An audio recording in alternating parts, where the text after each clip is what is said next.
नमस्कार। सबसे बड़ा सवाल देख रहे हैं आप। मैं हूं आपके साथ पूजा। ज्योतिष पीठ के स्वामी अविमुक्तेश्वरानंद सरस्वती अब खुद कानून के कटघरे की ओर बढ़ते दिखाई दे रहे हैं। धर्म, त्याग और मर्यादा की बातें करने वाले अविमुक्तेश्वरानंद अब कानून के कटघरे में खड़े हो चुके हैं। खबर यह है कि अविमुक्तेश्वरानंद सरस्वती को प्रयागराज की ADJ rape and POCSO special court से बहुत बड़ा झटका लगा है। पॉक्सो कोर्ट के जज विनोद कुमार चौरसिया ने यौन शोषण के आरोपों में दाखिल अर्जी पर सुनवाई के बाद स्वामी अविमुक्तेश्वरानंद सरस्वती और उनके शिष्य के खिलाफ एफआईआर दर्ज करने का फैसला सुनाया है। ये फैसला उस पवित्र छवि पर हथौड़े की तरह गिरा है जिसके सहारे अविमुक्तेश्वरानंद वर्षों से धर्म और नैतिकता का पाठ पढ़ाया करते थे। स्वामी अविमुक्तेश्वरानंद इसे साजिश और बदले की कार्रवाई बता रहे हैं, लेकिन सवाल तो अब कई सारे हैं। सवाल यह है कि क्या धर्म और गिरुआ वस्त्र की आड़ लेकर कोई भी व्यक्ति खुद को कानून से ऊपर समझ सकता है, या अब जवाबदेही तय होगी? तो कैसे फंस रहे हैं अविमुक्तेश्वरानंद, आज इसी सवाल पे चर्चा करेंगे। मेरे साथ स्टूडियो में मौजूद हैं कैपिटल टीवी के editor in chief doctor Manish Kumar. Doctor साहब, बहुत बहुत स्वागत है आपका। धन्यवाद। अविमुक्तेश्वरानंद पर तो आरोप बहुत घिनौना और गहरा गंभीर भी है। क्या फंसते दिखाई दे रहे हैं कोर्ट के कटघरे में? देखिए, ऑलरेडी फंस चुके हैं ये तो जी।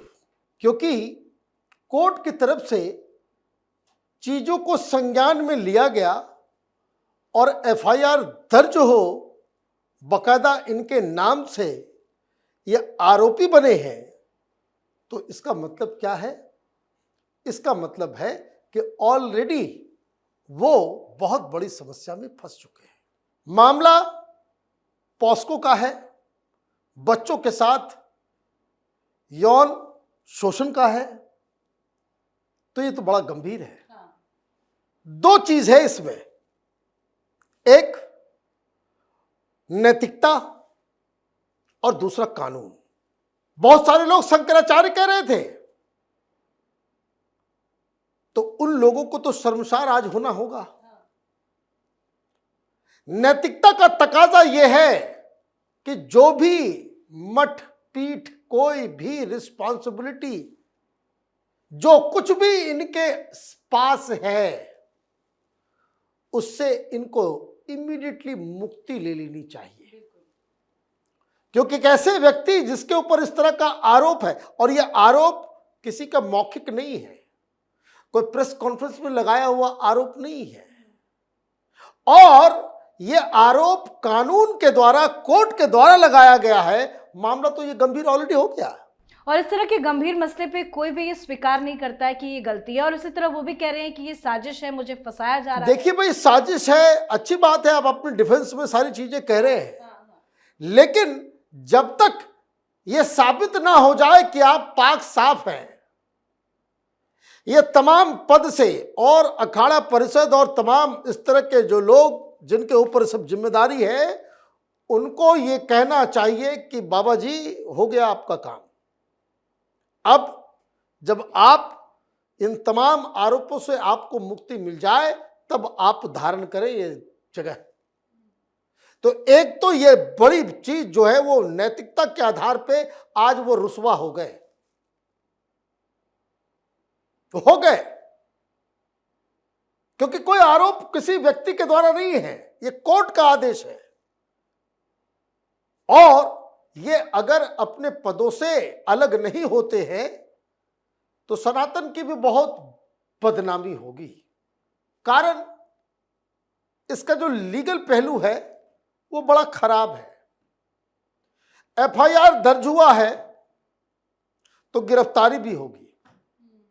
ये नॉन बेलेबल ऑफेंस है, इसमें आपको बेल मिलना है, आप बेल लेंगे, बेल नहीं मिला, और वो भी बेल जो है वो सेशन कोर्ट या हाई कोर्ट से मिलेगा।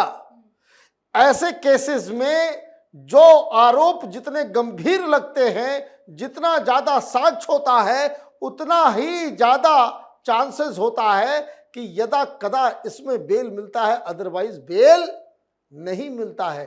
तो क्या सनातन की सेवा होगी? आंदोलन करने जा रहे थे आप गौ माता की रक्षा के लिए, राजनीति कर रहे थे इतने दिनों से, अब देखिए समाजवादी पार्टी कैसे बौखलाई।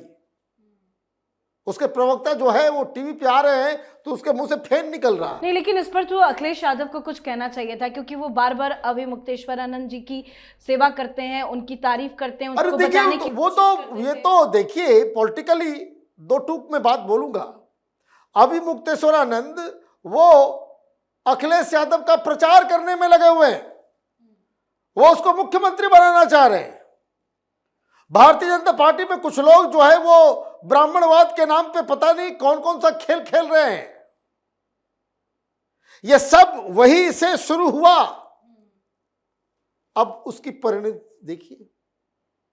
और ये आरोप ऐसा नहीं कि अभी कुंभ, ये जो माघी पूर्णिमा के दौरान जो है स्नान के दौरान जो मामला बिगड़ा उस वजह से ये आरोप लगाया गया, ऐसा नहीं है। पहले से मसला चल रहा है। आरोप लगाने वाले भी स्वामी ही हैं। वो भी ये कह रहे हैं कि उनके पास बहुत पुख्ता सबूत है, वीडियो एविडेंस है। उन्होंने कहा है कि कई सारे बच्चे आए उनके पास, और कम से कम 20 बच्चों का वो बता रहे हैं कि 20 बच्चे हैं इस तरह के। ये और उनके जो चेला चपाटी हैं, इन लोगों ने उनके साथ इस तरह का ये किया। हमारे पास प्रॉपर प्रूफ है इसका। अब ऐसे में तो बड़ी दिक्कत हो जाएगी। जो लोग शंकराचार्य मान रहे थे, अब उनको आकर के बताना चाहिए, उनसे ये पूछा जाना चाहिए कि क्या ये शंकराचार्य बेल पर रहेंगे, अच्छा रहेगा कि उनको इस्तीफा देना चाहिए। उनको पद से जो है उनको बकायदा, जैसे बहुत सारे इस तरह के कालनेमी बाबा खड़े हो जाते हैं तो अखाड़ा परिषद की तरफ से कहा जाता नहीं भाई इसको बाहर करो। सिमिलरली वो तमाम लोग जिनके ऊपर इन तमाम संस्थाओं के देख रेख की जिम्मेदारी है, वो रिस्पॉन्सिबल लोग, क्योंकि ये तो शंकराचार्य है नहीं, शंकराचार्य बनकर के घूम रहे थे, कई सारे लोग इनके समर्थन में आ गए थे, तो उन लोगों से ही पूछा जाना चाहिए अब कि क्या किसी संत के ऊपर यौनाचार का जो है वो भी पॉस्को एक्ट के तहत आरोप लगा है, सिद्ध अभी नहीं हुआ है, वो कोर्ट का, वो काम कोर्ट का है, लेकिन जो नैतिकता है वो क्या कहता है। देखिए बहुत सारे लोगों के ऊपर आरोप लगता है, सब तो केजरीवाल टाइप का होता नहीं कि जेल से सरकार चलावेंगे। भाई आडवाणी जी के ऊपर आरोप लगा कि भाई ये जो है इनका नाम हवाला में आ गया। आजकल तो सबका हवाला में नाम आता है, कोई जो है इस्तीफा देने के लायक होता ही नहीं। लेकिन क्या कहा था, उस समय मुख्यमंत्री होते थे खुराना साहब दिल्ली में, आडवाणी जी थे, उन्होंने कहा कि भाई जब तक मैं क्लियर नहीं होऊंगा तब तक मैं पार्लियामेंट में आऊंगा नहीं। मुख्यमंत्री के पद से खुराना जी ने इस्तीफा दे दिया, और वो भी साक्ष्य क्या था, कुछ नहीं, वो जेएनयू के किसी मुसलमान टेररिस्ट, वो पाकिस्तान का आईएसआई का दलाल, उसके कमरे से एक नोट निकला, एक डायरी निकली, उस डायरी में एलके लिखा हुआ था, एमके लिखा हुआ था, पूरा नाम भी नहीं। उसी आधार पे उस समय की मीडिया ने खेल कर दिया था कि भाई ये तो उनको इस्तीफा देना पड़ा था। और जब कोर्ट से वो बरी हो गए तो फिर वापस वो आए, चुनाव लड़े, सब जो तरीका होता है। तो आप कर रहे थे राजनीति, और अब लखनऊ का आंदोलन करने जा रहे थे। हाँ, लखनऊ जा रहे थे आंदोलन करने, है ना, पता नहीं क्या। कांग्रेस पार्टी वाले भी बड़े परेशान चल रहे हैं कि उनकी पूरी की पूरी जो आगे की यूपी के अंदर भी जो चुनाव का जो पूरा जो उनका प्लान था वो जो है वो खत्म हो गया। मैं तो वो देखना चाहूंगा कि भाई कि आज कौन कौन सी पार्टियां, कौन कौन से लोग और कौन कौन से जो है वो पत्रकार और वरिष्ठ पत्रकार जो इनको शंकराचार्य मान रहे थे, वो अब भी शंकराचार्य मानेंगे, या फिर उनसे ये बेसिक नैतिकता का सवाल कि कोई उस पद पे बैठा हुआ व्यक्ति के ऊपर इस तरह का आरोप हो, क्या ये जायज है? ये बिल्कुल जायज नहीं है। तो इमीडिएटली दो तीन चीजें हैं। एक तो नैतिकता के आधार पे उनको हर पद से अलग हो जाना चाहिए, नंबर 1। नंबर 2, कानून का उनको फेस करना चाहिए जो वो कर रहे हैं। कितनी सच्चाई है आरोप में, क्या सही है क्या गलत है, ये तो जांच के बाद से मिलेगा। लेकिन उनको तत्काल बेल लेने की जरूरत पड़ेगी। बेल नहीं मिला तो फिर उनको जेल जाना पड़ेगा। क्या अभी आप अलग हो जाओगे, बाद में अलग होगे?